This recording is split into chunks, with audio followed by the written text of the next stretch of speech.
Hey guys, welcome back to Reynolds Rides and welcome to another video.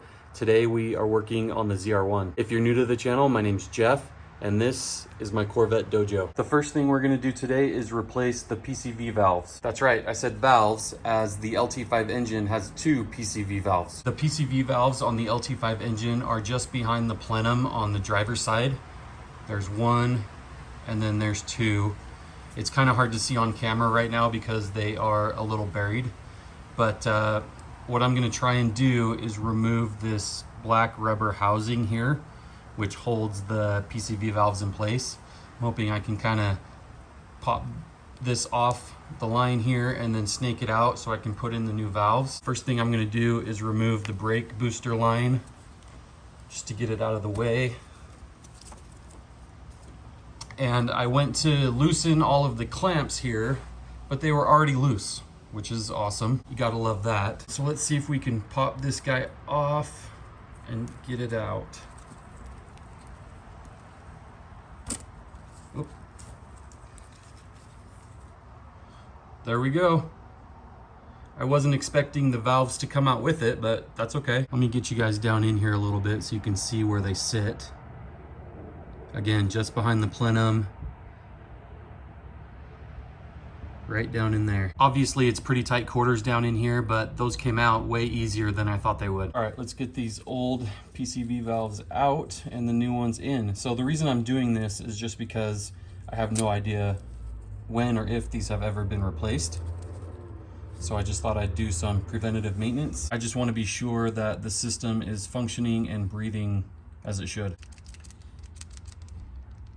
These do feel a little sticky, so I definitely think it's a good thing that we're replacing them. I picked these new valves up from eBay. Let's compare them to what was in the car. I am 100% sure that the ones I bought are correct. So let's make sure that they match what's coming out. So we have CV913C, and the new one is also CV913C. So that's good. Got a match. All right, let's check out this other one.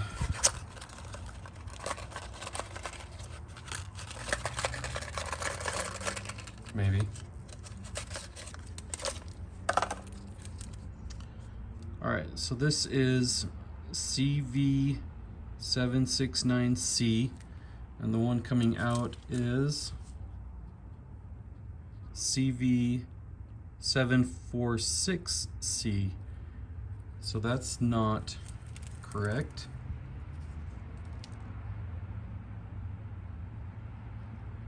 They look pretty similar, but this one is actually a little bit taller. So again, good thing we're changing these out because this is not the correct one. So this one, which is the smaller of the two, was about $8, and here are the part numbers on the box. Again, I'm 100% certain that this is what came in the car from the factory. Here is the other one, which is the bigger one of the two, and I'm 100% certain about this one. You guys don't want to know how much I paid for this one. It's a little more rare and harder to find. Oh, you do want to know? Okay, I paid about $30 for this guy. I'm not proud of it, but I didn't want to go to a bunch of different sites and search forever for the part. I found it on eBay. It was available, so I just pulled the trigger just to be done with it. It definitely was a small fortune though, as far as PCV valves go.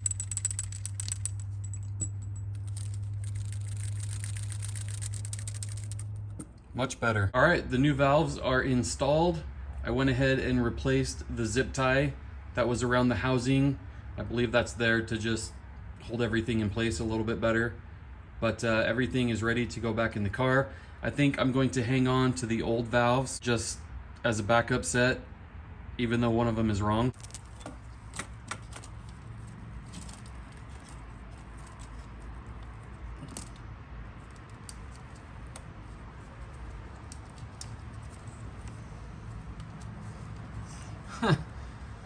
Well, that broke real nice, didn't it?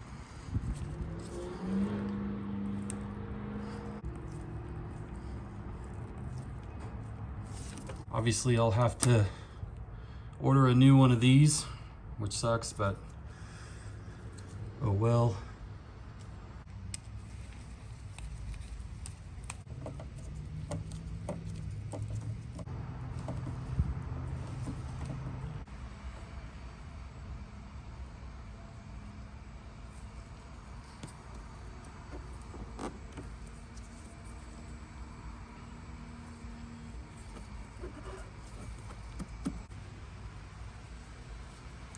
Okay guys, all done. Check it out. This was a lot easier than I thought it'd be, so that's good. Don't worry, I am going to replace this. I just put it back in place for now. But yeah, job done. Okay, the next thing we need to do is remove the serpentine belt and the belt tensioner because, well, take a look.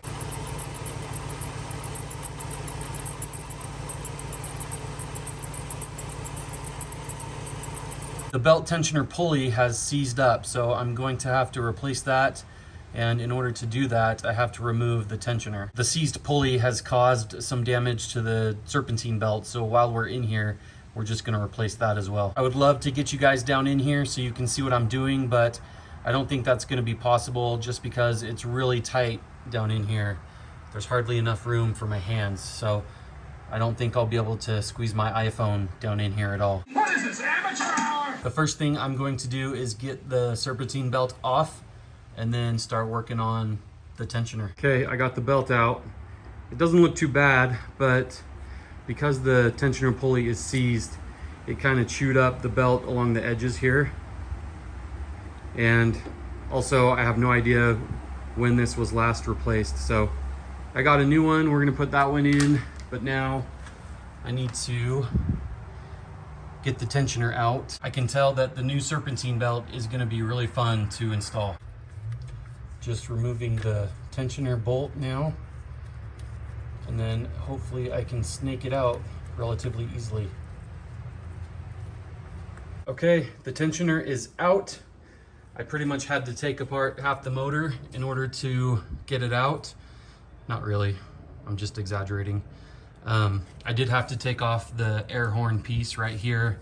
Obviously, earlier you probably noticed that I removed the air intake, but yeah, you have to remove this in order to kind of lift it up out of place so you can snake out the tensioner from the top. You definitely have to use your ninja moves, but it's doable. I've been playing around with the tensioner pulley a little bit, and I can move it a little bit with my hands, but it's really, really tough. It definitely doesn't spin as freely as it should, so it for sure needs to be replaced. I just broke the pulley bolt loose with a breaker bar, so I promise I'm not that strong where I can crack it loose with my hands. But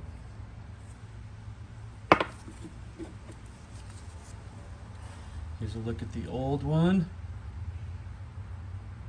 I ordered a new one, but it hasn't arrived yet. It's coming from Jerry's Gaskets. It should be a direct replacement. So once that arrives, we will put it on. But for now, for today, that's it for this job. We will finish it up in the next video. I just wanted to get a head start so there's not as much work to do when the pulley gets here. That's pretty much gonna do it for today, guys. But before I let you go, I just wanna show you a few little things I've been doing off camera. I replaced both of the roof panel storage bracket covers.